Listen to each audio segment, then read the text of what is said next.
ma'am. Good afternoon, classmates. I'm your first presenter in these lessons. Ang topic po natin is all about components of ecosystem. Yung objectives po natin is to discuss the biotic and abiotic factors of ecosystem, differentiate autotrophs and heterotrophs, name and discuss factors influencing the distribution of plants and animals, explain the important processes in the ecosystem, and last is analyze and interpret specific environmental issue. Ano muna tayo? Yung ecosystem. Ecosystem is yung komunidad ng mga may buhay na organismo tulad ng hayop, halaman at mikrobyo. Tapos yung sa kapaligiran po nila, which is yung hangin, lupa, at saka yung tubig. Napakahalaga ng ecosystem dahil ang ecosystem ang nagbibigay ng buhay, ng tirahan, pagkain sa mga buhay na organismo. At sila po yung nagbabalanse ng buhay dito sa ecosystem. Ito naman po tayo sa biotic and abiotic factors of ecosystem. Biotic factors refers to the biological influences on organisms within an ecosystem. This includes all ecological community and relationship, predator-prey relationship, seeds, dispersal, scavenging, symbiosis, like mutualism, parasitism, and commensalism. Sa biotic factor naman po is, yan yung mga salik or yung mga dahilan kung bakit nagiging balanse yung buhay na meron tayo dito sa ecosystem. Sila din yung dahilan kung bakit may mga organismo na patuloy na nabubuhay dito sa ecosystem. Tulad na lamang ng symbiotic relationship ng yung sa predation, which is halimbawa na lamang po dito is yung daga at yung ahas. Diba, mayroong symbiotic relationship na kung saan is yung isa is nakikinabang, yung isa is maka-harm. Hindi lang yun basta-basta relationship, kundi may malaking epekto dito sa ating ecosystem. Sila yung dahilan kung bakit is nami-maintain yung populasyon ng iba't ibang species dito sa ating ecosystem. Naman po, yung relationship between the flower and the bee, na kung saan is both is benefits by each other. Kung saan is ang paru-paro is bee is nakakakuha ng pagkain mula sa nectar, samantalang ang bulaklak is natutulungan para makapag-pollinate or makapag-produce ng panibagong seedlings. Dumako naman po tayo sa commensalism, which is example po nun is yung orchids, tsaka yung orchids and the trees, which is yung isa is nakikinabang, while yung isa is wala lang nakinabang, or hindi siya naapektuhan. Which is, ito yung mga dahilan kung bakit is nagiging balanse yung buhay dito sa ecosystem. Tumako naman po tayo sa abiotic factors. Abiotic factors are those that relate physical or non-living factors that shape the ecosystem. These include climate conditions, terrestrial, freshwater, and marine ecosystem, including temperature. Sila naman yung mga salik or dahilan kung bakit is patuloy na nabubuhay yung mga buhay na organismo dito sa ating ecosystem. Na kung wala sila is siguro hindi makaka-produce ng panibagong halaman or pagkain mga producers. Next week.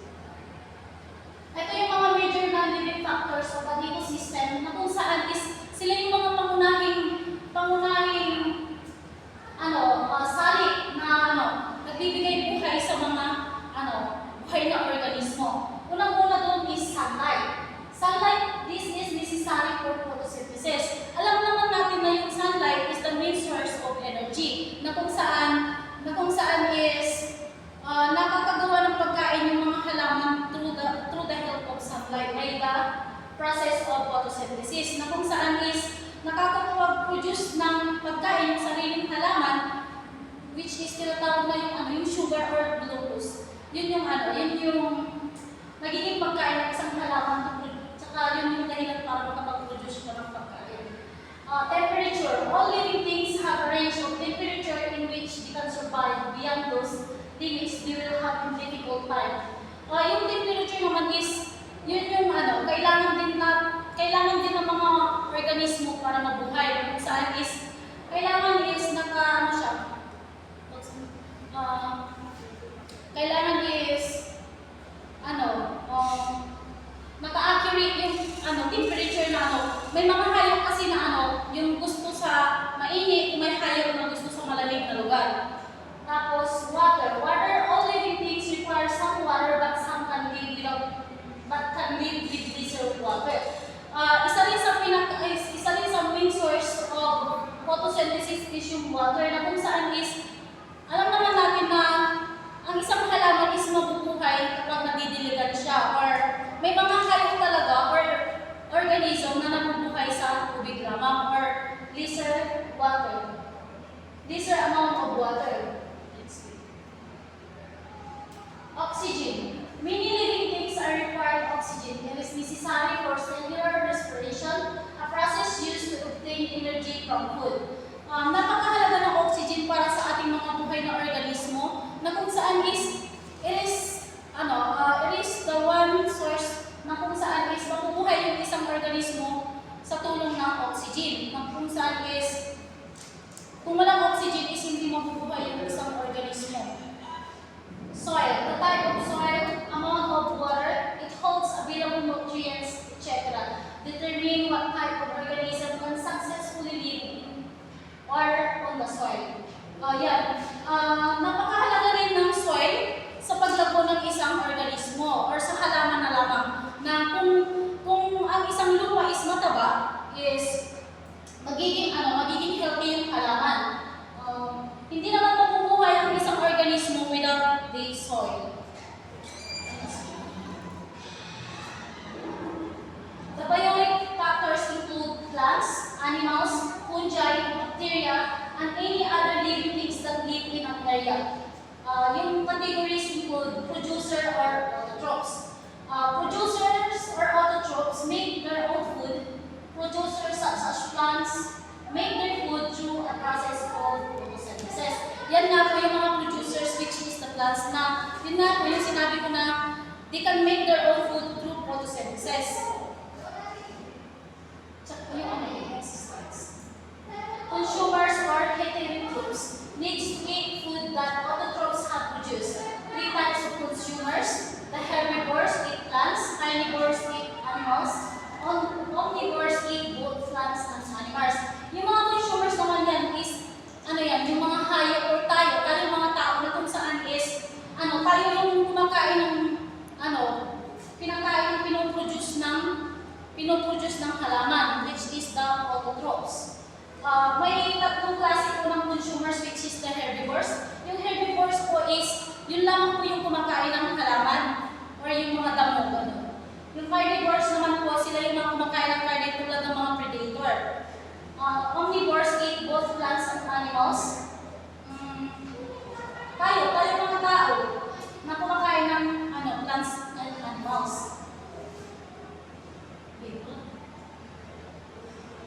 Decomposers are heterotrophs that break down dead tissue and waste products. They play an important role in the ecosystem because they recycle nutrients. Bacteria and fungi are decomposers. Napakahalaga ng role po ng decomposers dito sa ating ecosystem. Dahil kung wala po sila is, paano na lamang po, mapupuno po ng basura itong ating ecosystem. Sila po yung nagdi-decompose ng mga organic materials para maging po sila ulit, yung substance or maging pataba po sila sa soil. Ang bacteria and fungi are decomposers. Kaya wag po natin yung mga bacteria and fungi na yan dahil may mga mahalagang role sila dito sa ating ecosystem. Ayan na, yung important process in ecosystem. Photosynthesis, with this carried out by plants with chlorophyll. The rate is influenced by light intensity, temperature, and ability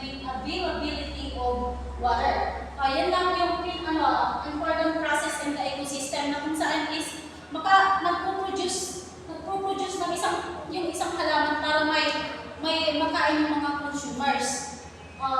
By the help of temperature, water, and the sunlight is nakakapag-produce ko ng pagkain yung isang halaman para maging ma-consume din natin mga consumer. Next is decomposition. This is the reverse process of photosynthesis, with organic material being converted into inorganic compound, like carbon dioxide, accomplished by decomposers such as microorganisms like bacteria, fungi, and larger organisms like earthworm. Yan naman po yung kabaliktaran ng photosynthesis na kung saan is hindi lang dapat produce, kailangan is may decompose din para mabawasan po yung mga organismo. Kasi kung walang decomposition is, yun nga po, mapupuno po ng basura or ng organic materials itong ating ecosystem. Kaya, ito yung mga